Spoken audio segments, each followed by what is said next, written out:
It is better to live your own destiny imperfectly than to live an imitation of somebody else's life with perfection. When we do our prescribed occupational duties, there is a twofold advantage. It is in tune with our disposition. Hence, it is as natural to our personality as flying is to a bird and swimming is to a fish. Secondly, since it is comfortable to the mind, it can almost be done involuntarily, and the consciousness becomes free to be engaged in devotion.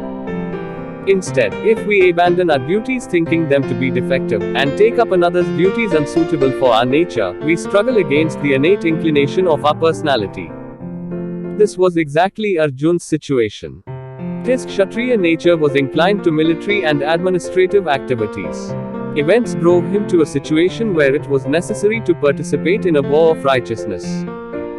If he were to shirk from his duty and withdraw from the battlefield to practice austerities in the forest, it would not help him spiritually, for even in the forest, he would not be able to get away from his inherent nature.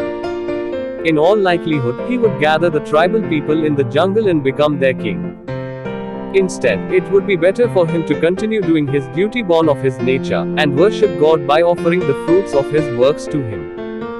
When one becomes spiritually accomplished, the swadharma changes. It no longer remains at the bodily platform. It becomes the dharma of the soul, which is devotion to God. At that stage, one is justified in giving up occupational duties and engaging wholeheartedly in devotion because that is now the swadharma of one's nature. For people with that eligibility, Sri Krishna will give the final conclusion in the end of the Bhagavad Gita. Give up all varieties of dharmas and simply surrender unto me. However, until that stage is reached, the instruction given in this verse applies.